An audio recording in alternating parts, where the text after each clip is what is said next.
दोस्तों, किसी भी योग की शुरुआत करने से पहले या योग आसनों की शुरुआत करने से पहले आपको ये 3 प्राणायाम हमेशा करना है। पहला है भस्त्रिका प्राणायाम, दूसरा है कपालभाति प्राणायाम और तीसरा है वायु प्राणायाम।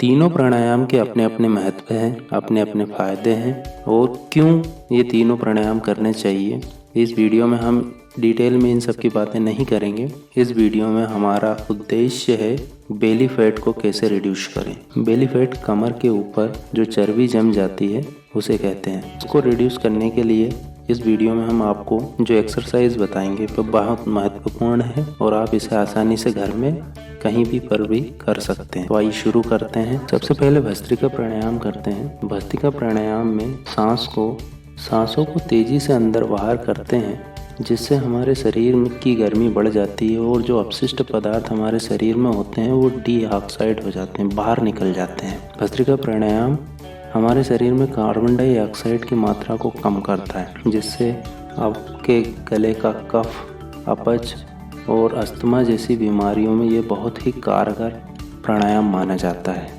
भस्त्रिका प्राणायाम करने का आसान तरीका है, कहीं भी एकांत में बैठकर पद्मासन या वज्रासन में बैठकर आंखों को बंद करके आप सांसों को अंदर बाहर करके आसानी से कर सकते हैं। कपालभाति प्राणायाम। कपालभाति प्राणायाम में जब आप कपालभाति प्राणायाम करते हैं तो आपके शरीर के 80% विषैले तत्व बाहर जाती सांस के साथ निकल जाते हैं। कपालभाति प्राणायाम के निरंतर अभ्यास से शरीर के सभी अंग विषैले तत्व से मुक्त हो जाते हैं। किसी कपालभाति प्राणायाम करने की विधि: अपनी रीढ़ की हड्डी को सीधा रखते हुए आराम से बैठ जाएं।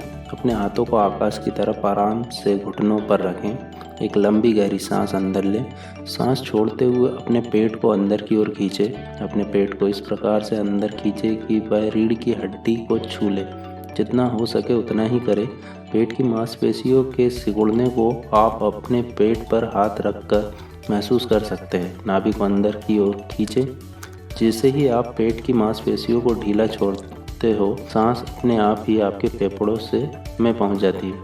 कपालभाति प्राणायाम के क्रम को पूरा करने के लिए 20 सांस छोड़ें। एक राउंड खत्म होने के पश्चात विश्राम करें और अपनी आँख को बंद कर लें। अपने शरीर में प्राणायाम से प्रकट हुए उत्तेजना को महसूस करें। वायु प्राणायाम। योग में वायु के 5 प्रकार होते हैं: व्यान, समान, अपान, उदान और प्राण। वायु के इस 5 तरह के रूप बदलने के कारण ही व्यक्ति की चेतना में जागरण रहता है, स्मृति सुरक्षित रहती है, पाचन क्रिया सही चलती है और हृदय में रक्त प्रवाह होता रहता है। इनके कारण ही मन के विचार बदलते रहते हैं या स्थिर रहते हैं।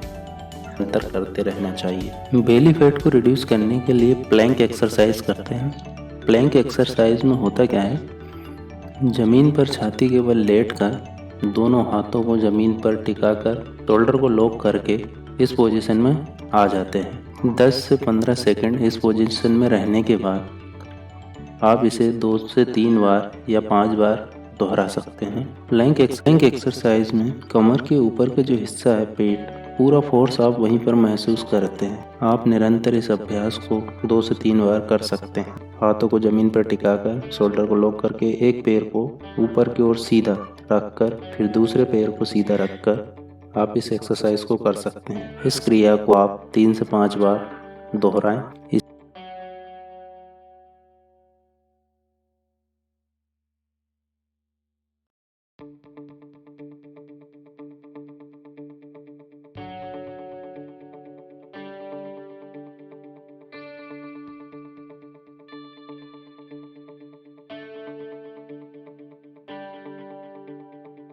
इसी एक्सरसाइज में आगे दोनों हाथों को लॉक करके कमर को सीधा करके आप अपने दोनों घुटनों को बारी बारी से अपनी लेफ्ट और राइट नी के पास लाएं और पीछे ले जाएं।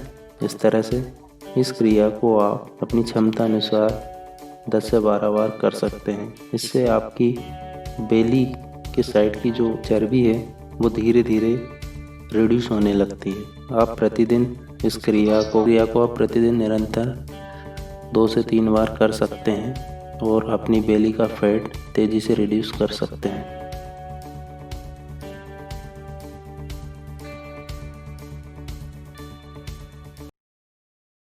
तो दोस्तों आपको हमारा ये वीडियो कैसा लगा हमें कमेंट करके ज़रूर बताइए और हमारे चैनल को सब्सक्राइब कीजिए ताकि हम आपके लिए इस तरह की वीडियो लेके आते रहें। तो दोस्तों फिट रहिए, हिट रहिए, टेक केयर, बाय बाय। मिलते हैं नेक्स्ट वीडियो में।